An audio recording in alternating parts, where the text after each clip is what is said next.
Hi, and welcome to today's video. And today I'm actually interviewing the amazing Dr. Claire Kaye, who is a former portfolio GP and now executive coach specializing in career development. And we're going to be talking mainly about networking and collaborating for doctors and other professionals, with a bit more emphasis on doctors. So hi, Claire, thanks so much for joining us. Hi. Real honor to have you. I've been watching you on LinkedIn for many moons now, and you do some amazing work. So thank you for coming, and please introduce yourself. Oh, well, thanks so much for having me, Adam. I'm really excited to be on your YouTube channel. So my name's Claire Kaye. I'm a former portfolio GP. I was a GP in the NHS for 16 years, having been a doctor for 20.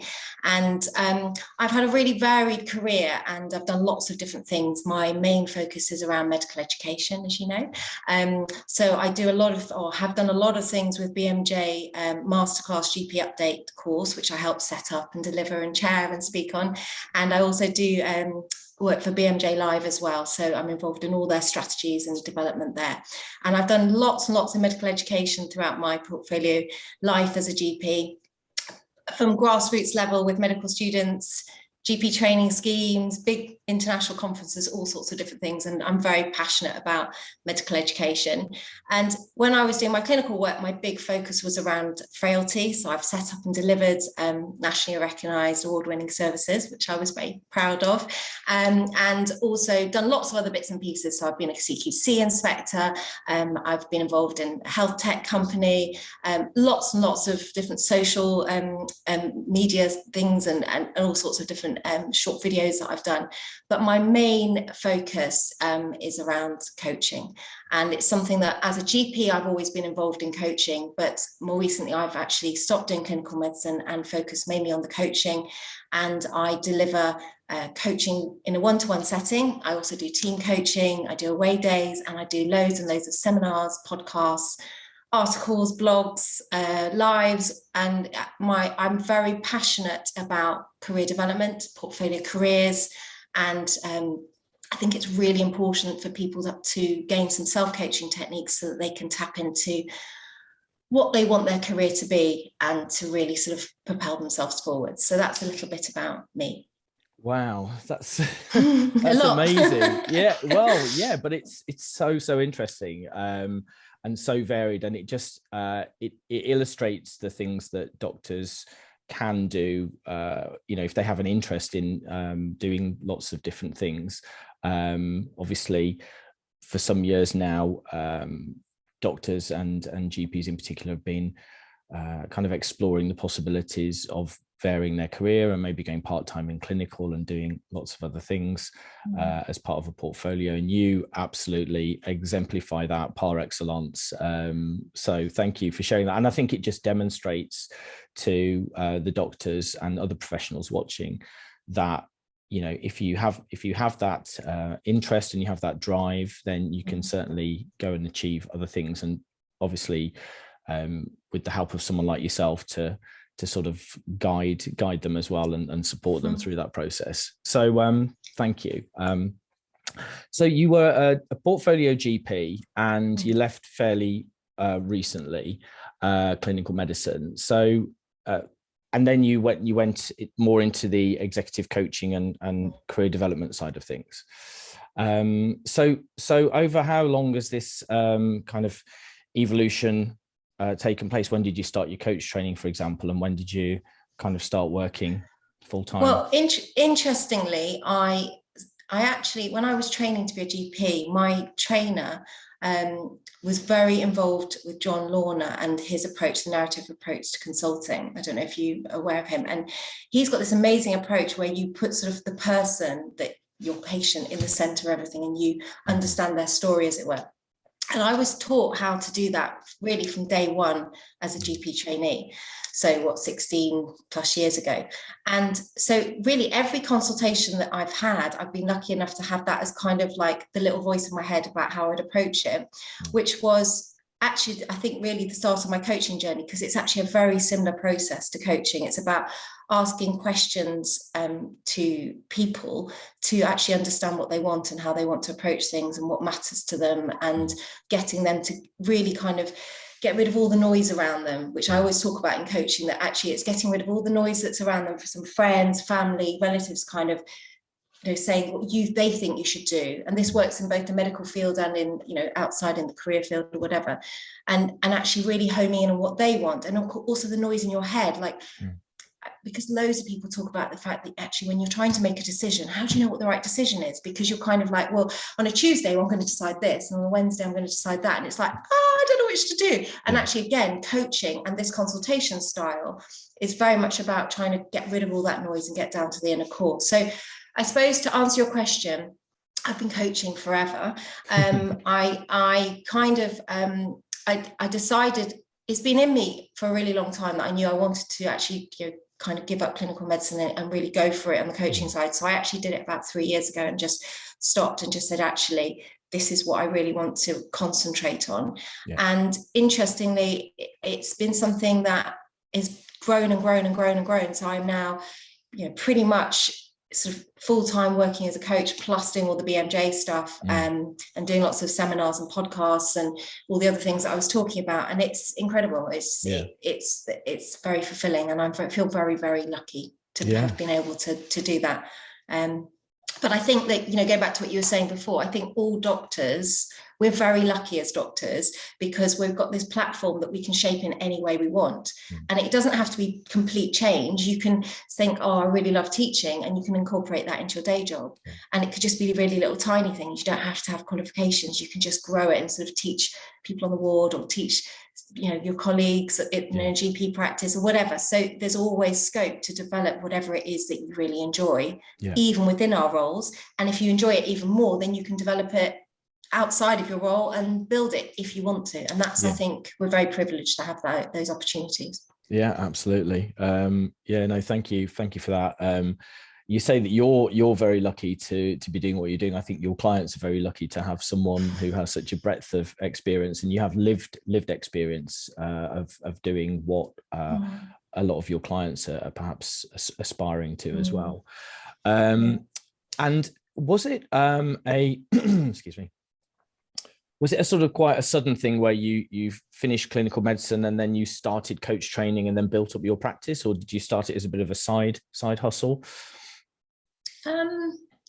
It was kind of neither. It was, well, I suppose it was probably, if you think of either of those, it was probably more of a dovetail. But actually, as I say, I've been doing it for so long, and actually I was kind of doing coaching on the side, not really knowing what I was doing. And then, you know, as medics do, we like to get qualifications. So then I got my qualifications and then felt like I knew more what I was doing, and then carried on and developed it and grew it. So it's something that takes time. It's not something, when you're growing something or changing something in your career, it doesn't have to happen overnight. It can go at whatever speed you want it to. And I'm a bit obsessed about tortoises and hares at the moment, which is a bit bizarre, but I do think that it's really important to know whether you're a tortoise or a hare, because I'm naturally a hare and like, go fast, and actually I need to be more of a tortoise. And actually there's a lot of merit to being a tortoise, but a lot of tortoises feel that they should be hares and don't necessarily accept the fact that actually they've got a lot of skills being who they are as a tortoise. And what I mean by that, a tortoise and hare, you know, the speed and the energy that you approach something doesn't have to be the same as somebody else. It's really important to know what you are, whether you're a tortoise or a hare. So so I like that. That's kind of... I like that analogy. I'm definitely more tortoise inclined, I would say, and you're right, I do aspire to be a hare. But, you know, it's a bit, be careful what you wish for, I suppose, isn't it, really? Because, as you say, both species have their own skills that are of benefit to them. And it's interesting that you use the word overnight, you know, so it's taken you some years to build up the practice to where you are now, where you're kind of fully booked and very busy, in fact, working more than full time by the sounds of it. So but I love it, so I feel lucky. It's fine. But it's interesting because I have people coming with some very similar problems, but all different ranges. So I have people, because I specialize in career development, I've got the people that actually really love their career but just don't know how to shape it going forwards and really you know, enjoy what they're doing. Then I've got people who are really unhappy and feel trapped and stuck in what they're doing and don't know whether they want to fall back in love with what they're doing do something completely different, or just tweak where they're at and bring in more stuff that they really enjoy day to day, when that would be enough. And then I've got people who have businesses who want to grow them and shape them, and they've got all these different options of how to do it, but again, don't know which is the right path. So it's actually, there's so many different people that come with all, but it's transition, it's that career transition that's the key. Yeah, absolutely. And I was just going to say that that adage that every overnight success is, 10 years in the making or something. So that people, it's like Messi, isn't it? Isn't it? What's his quote? Something like, Messi said, it took me 17 years and 44 days or whatever it is to be an overnight success. Absolutely. It's everybody. It's a lot of work behind. And whatever success is, that's the other big question, isn't it? Which is a story for another day.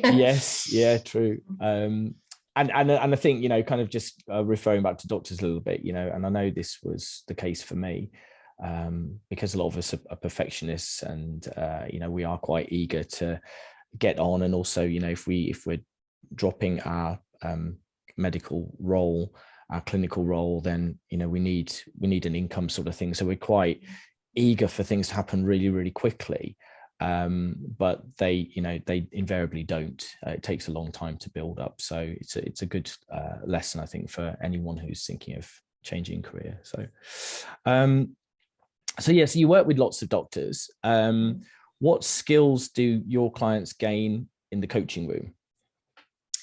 I mean, it's endless, and it's also very tailor-made. So I'll put those two caveats on it. But in general, the biggest thing that we do is looking at what people want and working out how to go about achieving it. And that will sound really simple, but the biggest thing that people come to me saying is, I don't know what I want. So we have to try and put a framework around what it is that they want without all the noise. And some of the ways that I do that is by looking at their values, looking at their purpose, looking at what life balance should be. And I mean that very specifically, not work-life balance, but actually life balance, not work on one side and life on the other, but actually how they fit together and what's important. And then once we've done all that work and worked out, really, we've got some real clarity and direction about what it is that they need, want, and works for them both on a sort of imaginative miracle level, but also on a practical, financial and day-to-day level. Then we put in the next steps of how to make that happen. And I would say the biggest skill that makes the impact is networking. And I think that's something that sounds really dry, really boring, and really scary, but actually is the thing that's most fun, really exciting, and very easy. And I suppose I'm really passionate about networking, and I think it's really important that we share with people how easy it is, and how you can just do it in the way that actually fits your personality. You don't have to be somebody else. Perfect. So I just want to pick up on something you said before, and then we'll talk about networking then, if that's okay. So you talked about life balance rather than work-life balance, and I love that phrase. And I may borrow it from you if you're happy with that. It's not mine. It's somebody else very clever's who I have borrowed. Now I should be able to tell you his name, but I can't. It's actually on my Instagram feed, so you can have a look. But it's very powerful, the phrasing life balance, because we all think about, well, I have my work over here and my life over there, but that's crazy, because half of our lives are our work. They've got to fit together. Absolutely. Well, I was just thinking about the the wheel of life that a lot of life coaches use to look at the different areas of a client's life and how they all kind of fit together, and how satisfied they are with different parts of their life. And most of the models of life wheels have at least 8 segments in them.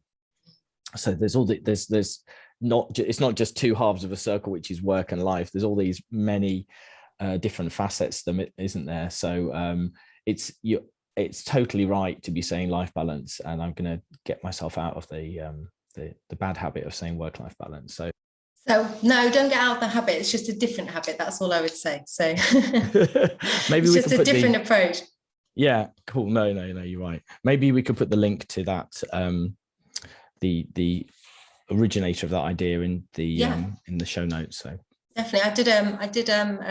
I worked with a group of coaches called Coaching Pod, and we did a whole live about it, about life balance. And so I can link you with that. Oh, and perfect. It's a really interesting, and the other coaches have got some really interesting ideas as well about life balance. So it could be a useful resource. Thank you for that. So going back to networking then,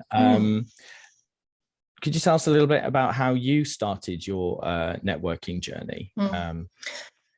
So for me, I suppose I was a bit of an oddity when I qualified, because I realised quite early on that I didn't want to just, go to work, come back from work as a salaried doctor, and that would be what I was doing. That's not to say there's anything wrong with that, but for me, I just realised I needed variety, and I didn't really know how to do it, and I didn't know how to create it, and I didn't know who to ask to help me.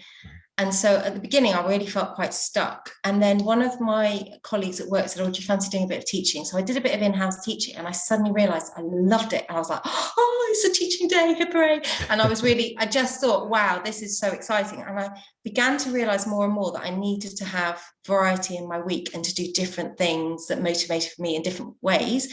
And then when I had something that I was really passionate about on a Tuesday, for example, it meant that on the Wednesday, I was even more passionate about doing my clinical work. So it all just tied in really nicely.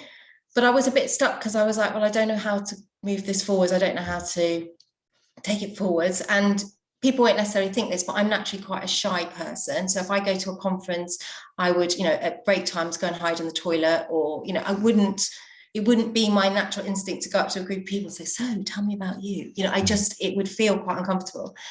So I realized that I needed to start to talk to people, to hear their thoughts and ideas and get some advice, and just to grow a little bit. But couldn't do it in that. I couldn't go to a networking event because that would make me feel physically sick. So I just thought, right, how am I going to do this? So actually what I'd started to do was to speak to people that I knew. And that was just friends, colleagues, people that I was working with, partners at work, people on the VTS training scheme, just literally anybody I knew. And I just started to chat. And I would say to them, "Oh, tell me about, your story. Tell me about how you got to where you're doing. What have you learned? What would you tell your younger self?" Just some simple questions. Some of them felt a bit odd asking. Some of them felt, quite good. And I started to shape conversations, but they were literally chats. And I'd ring up somebody and say, "Oh, could we have a chat sometime when it feels, convenient? Or could we go for a coffee?" Or I'd stop like one of the college partners in the, the break room or whatever, and say, "Oh, I've been really loving the teaching. What experience do you have about teaching? Could you tell me about, what advice you could give me?" All these sort of just conversations. And as doctors, we have conversations all day. That's literally what we do. And actually it starts to grow and grow. And I realized that I was connecting with more and more people. And I learned gradually that actually that was the way to get to shape my career. So I stopped applying for jobs. I stopped really trying to go down a traditional path. And I started to, from these conversations, shape what I wanted. And I never actually, of all the different jobs I've done, both in clinical jobs and other things, I've never, apart from on 2 occasions, and I've had multiple jobs, actually applied for a job.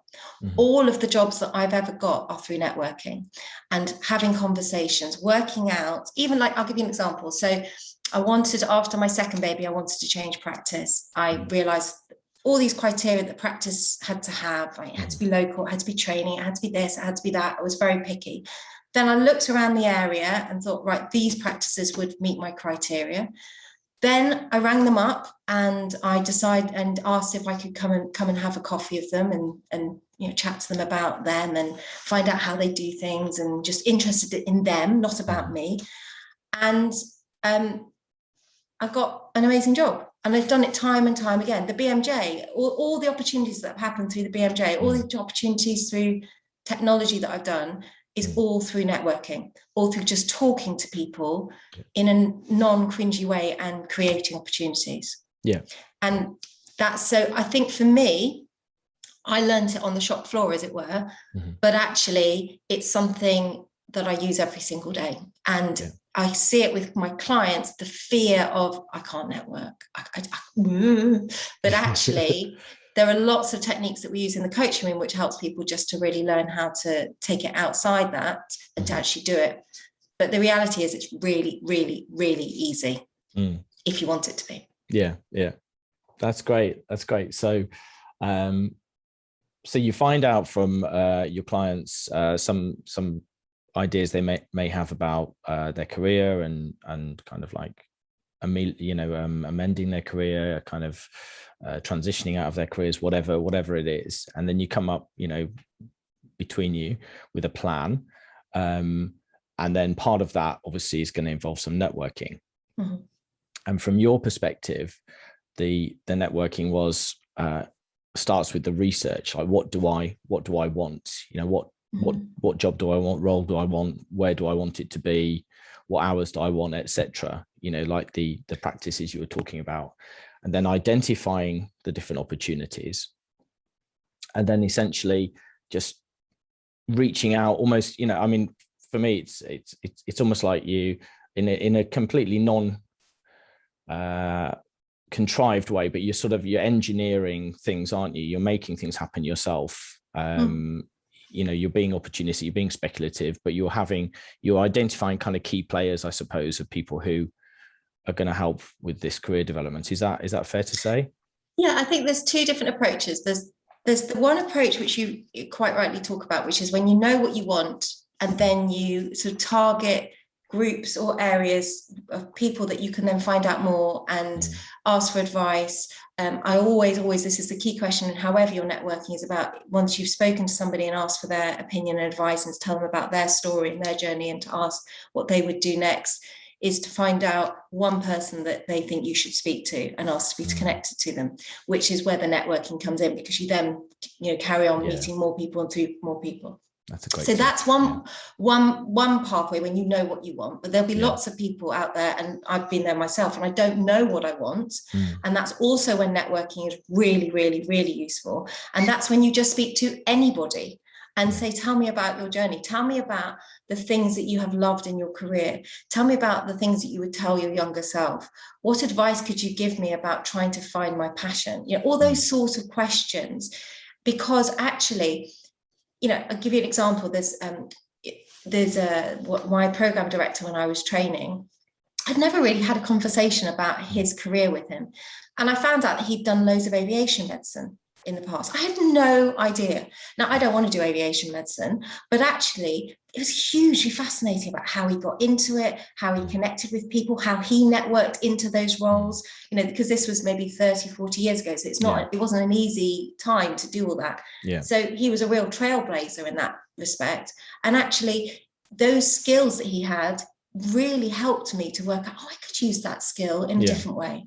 So I watched and learned from everybody's story, and then shared my questions and heard his opinion, and that's really useful. So I suppose you can use networking in two different ways. One, when you're very clear what you want, and to go and ask advice. I would say never ask for a job, go and ask for advice. Nobody wants to give you a job, they do want to tell you their opinion. That's true. And then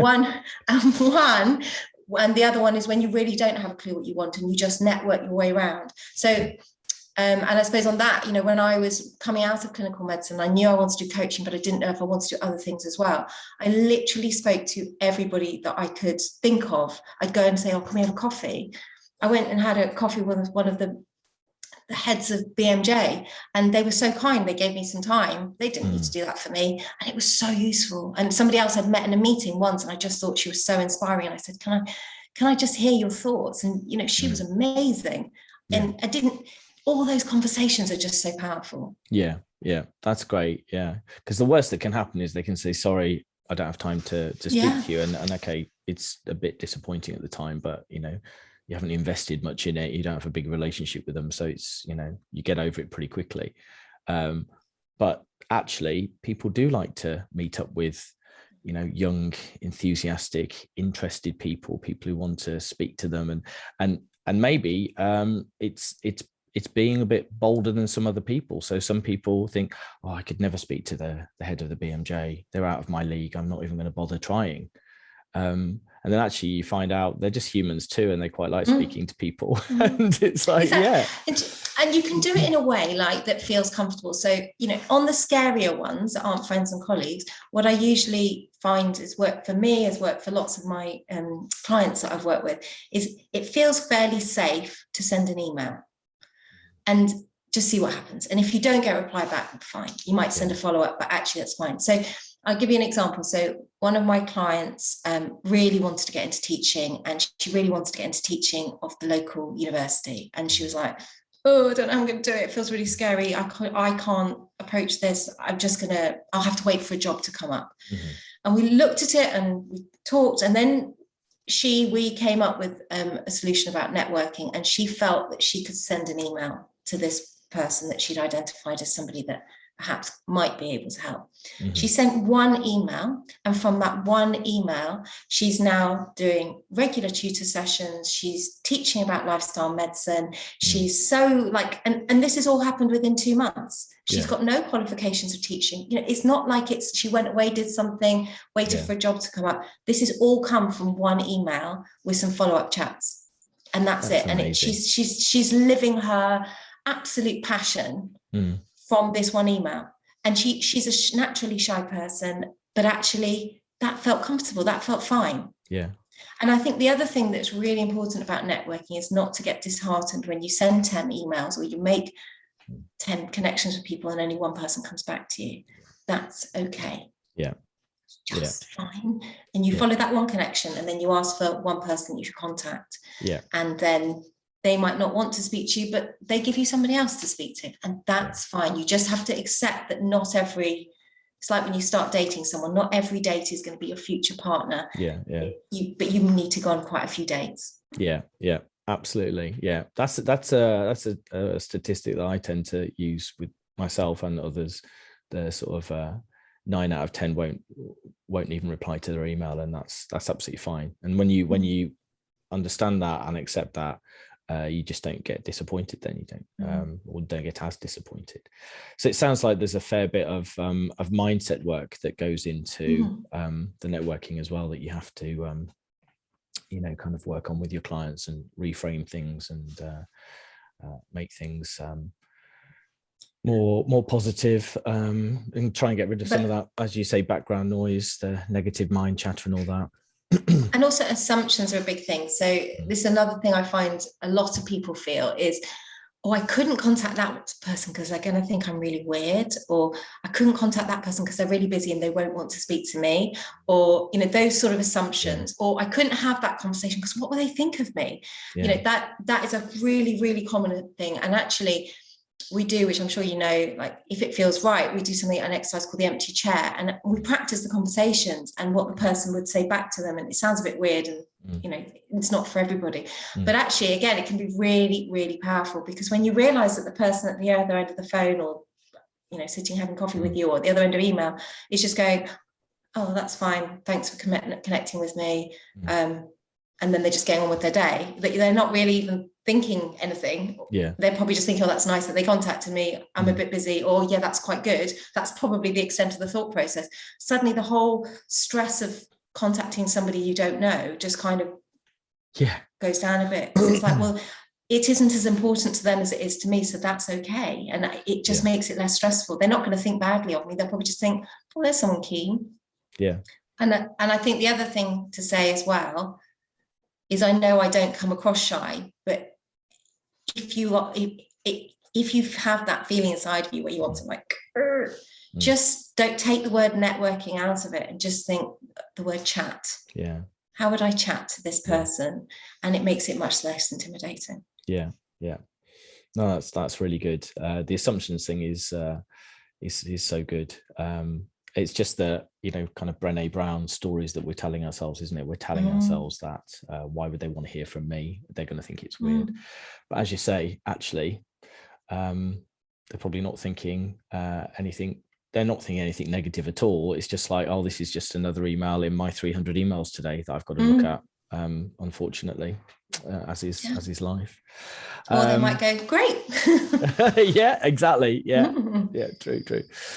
So you were talking about your colleague, a senior colleague who went into aviation medicine, but that was, some decades ago when networking was different. It was probably more about phone calls and things like that. And now obviously we've got, LinkedIn and other networking platforms. Have you got any top tips for networking online? Yes, I do. Excellent. So I'm laughing because if you'd met me a year and a month ago, I couldn't press the buttons on my phone to make anything social media work. And literally that bad, And I have been on a massive journey in social media and really educated myself and learned and networked with lots of different people in social media and in that world to understand more about it, and have not got great, but have got better. So I can work Instagram, I can work LinkedIn, and I can produce a product that's reasonable. Still need to work on it, but I'm getting there. Yeah. So if you'd asked me a year and 2 months ago how to network on social media, I would have laughed at you and said, well, that's impossible. I could not do that. But actually, I've learned to do it over the last year using exactly the same techniques, but just in a different way. So it's just about putting your assumptions aside, forgetting that it's networking, understanding that not everybody's going to say yes, and just sending a little note. And that little note can be in any form. It can be connecting in a DM. It can be getting their email address and sending an email. It can be putting a few comments on a post and liking somebody's comments. It can be anything at all that feels natural and easy for you. And I think that's the key. So if you feel like putting a comment on a social media post makes you feel sick, don't do it. Do a private message, and that's fine.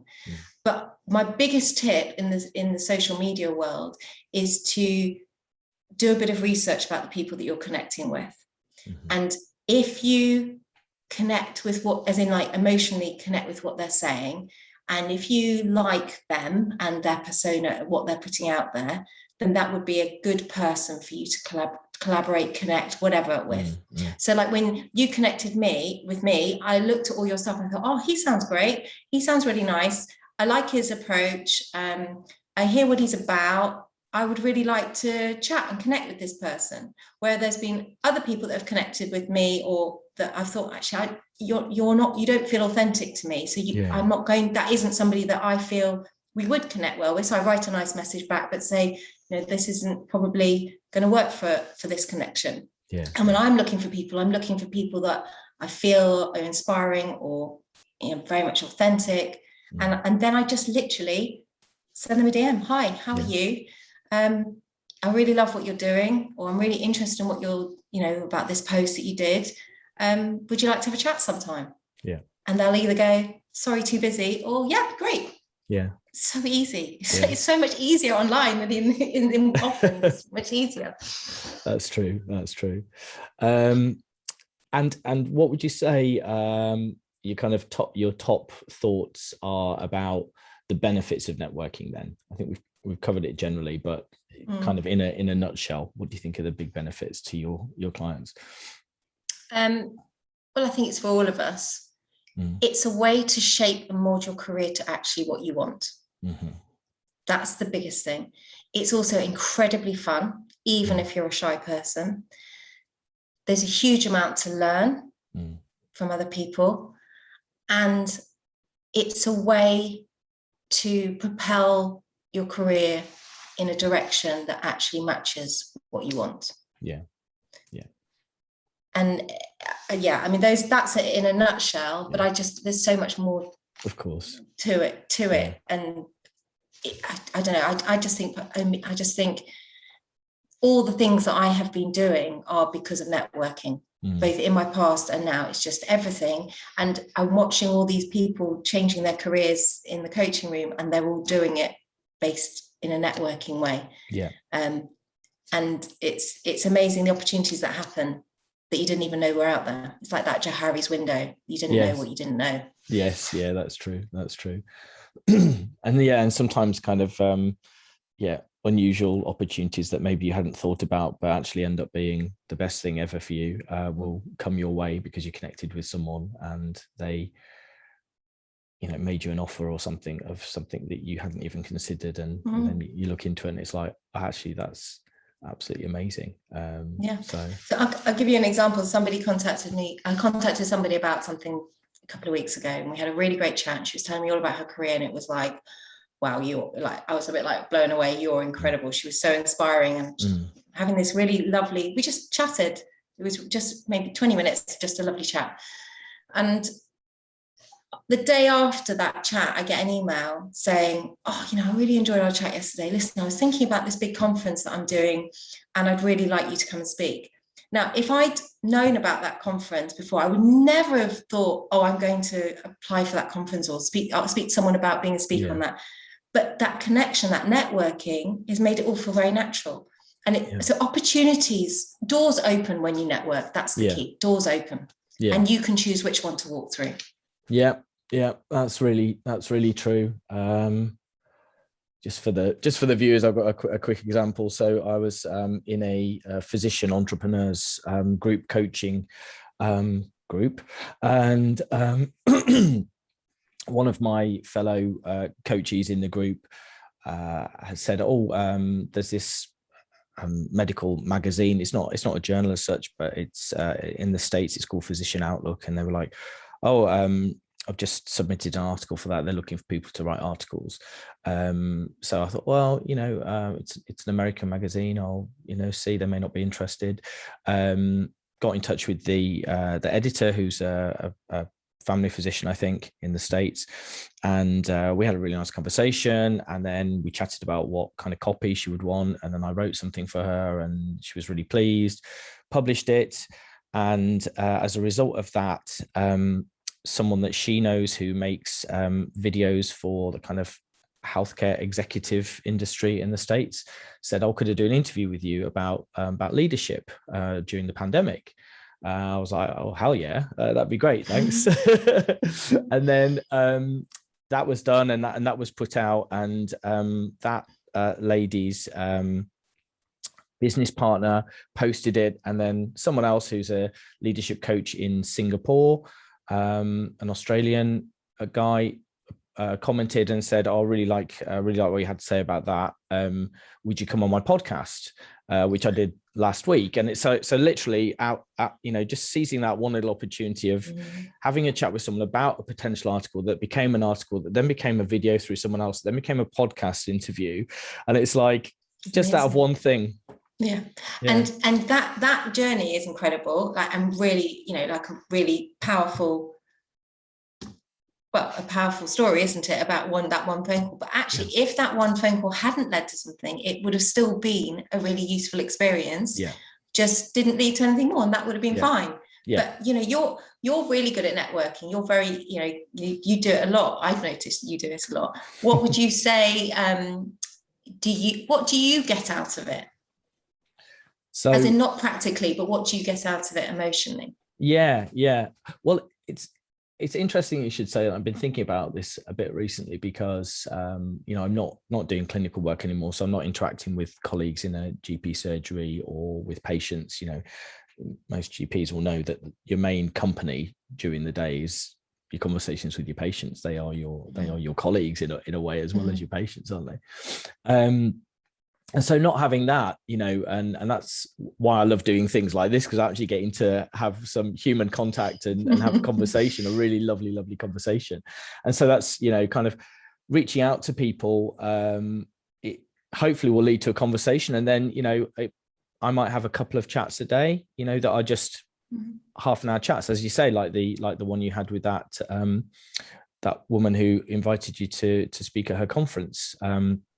But without any agenda. It's just like, they're just a bit of company to break up my day so that I'm not having a day literally on my own while my wife's at work interacting with people and my girls are at school interacting with their friends.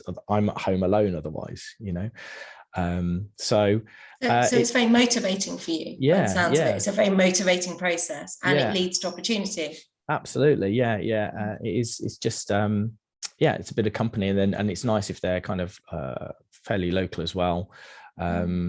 So I met up with a coach friend of both of ours, Matt Daniel, and we're both in Nottingham, and we met and went for a walk around Woollerton Park and had coffee and stuff, and it was just really nice couple of hours. And so it's it's, for me, it's kind of friendship as well as kind of businessy stuff as well. So but yeah, that kind of brings me on to collaborating like we are now, and this collaboration has come out of a conversation that we had, and a lot of things do, and the conference that you're doing again. So I know you do a lot of collaborating with other doctors and professionals. Like most obvious example is your excellent LinkedIn posts. I think they're on Instagram as well, aren't they? But I'm not really. Yeah. I'm on Instagram, but I'm not. I'm very new to it. So. But I can show you. I've learned. I will take you up on that. But you put these hashtag career inspiration social media posts out where you get quotes and comments from guest, and they're not speakers, but you know what I mean, guest kind of writers, if you like. So obviously part of this is networking, but how do you go about initiating collaborations with others, and what do you think are the main advantages of that? Well, I suppose there's two different bits to that. So as far as the hashtag career inspiration goes, the idea is that each week I post a post featuring somebody that's got an inspiring, flourishing career. And the idea is they give their career mantra, like their thing that's really helped them through their career. And then they explain why it's really important to it. So it might be something like, so some of them have been like, better done than perfect, adapt or die, find like-minded people, kindness is a strength, whatever their mantra is. And then they talk about why it's important. And I pick people that are not necessarily, I've got some people with OBEs and who have been UK, ambassadors, and other people who are jobbing GPs who are, all of them are very relatable, but are just different careers and different approaches to their careers. And each one has something very powerful to share. And the idea is it's to empower other people to see how they can also do exactly the same, how they can take control of their career, use those mantras to move forwards. And to answer the question of how to find those people, so some of those people are just people that I have met over the years and just always thought, wow, you're amazing. Like, how do you do that? You're just so inspiring. So I started with those people, and then I have networked into finding other people. So they might say, one of the people that I did, Kelly McCabe, she was telling me about somebody else that she works with. So I had a really fascinating conversation with somebody else who's going to be featured soon.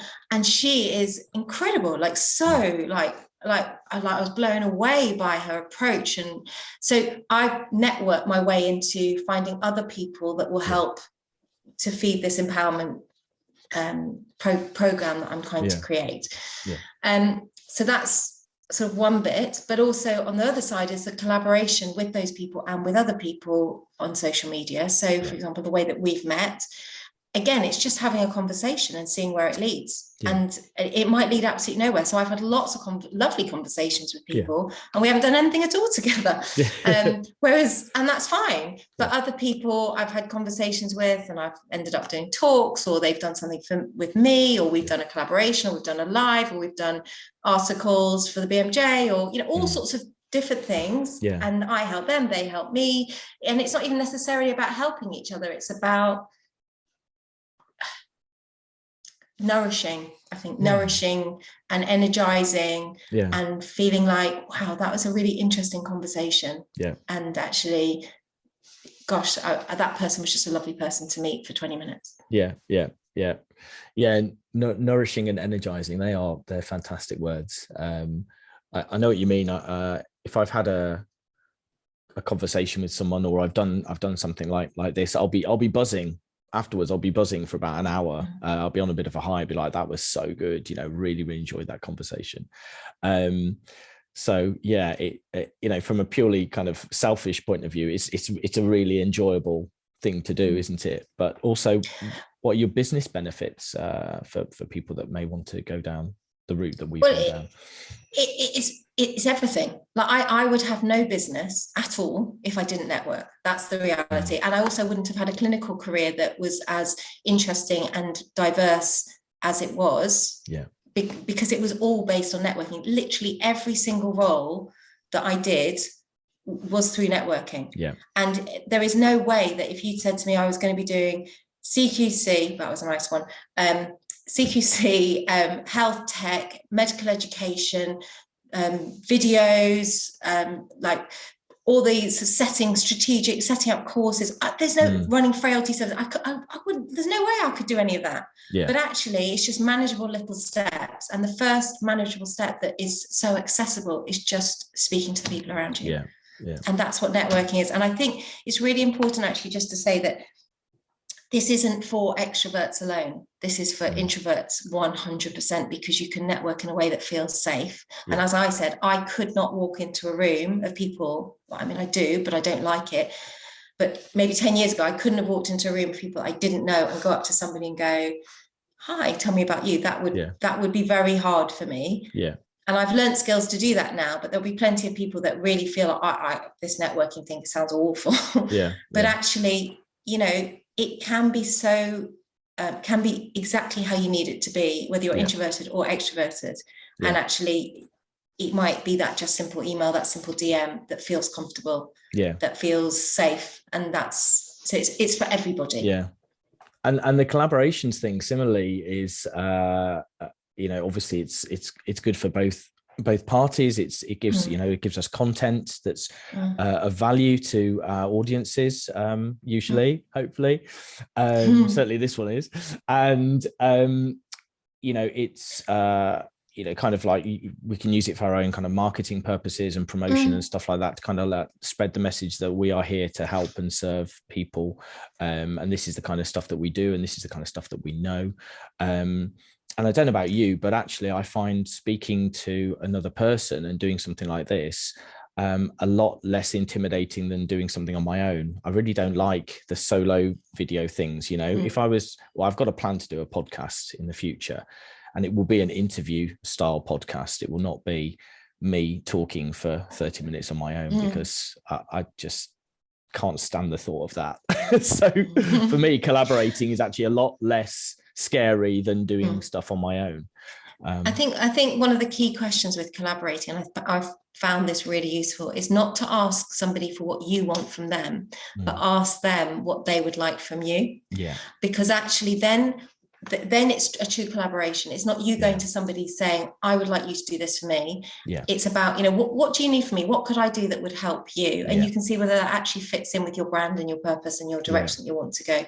So it's like a dual, it's a win-win, as Stephen Covey would say. It's a win-win. Absolutely. So, and I think that's the joy of a collaboration. Yeah, absolutely. I always say to people,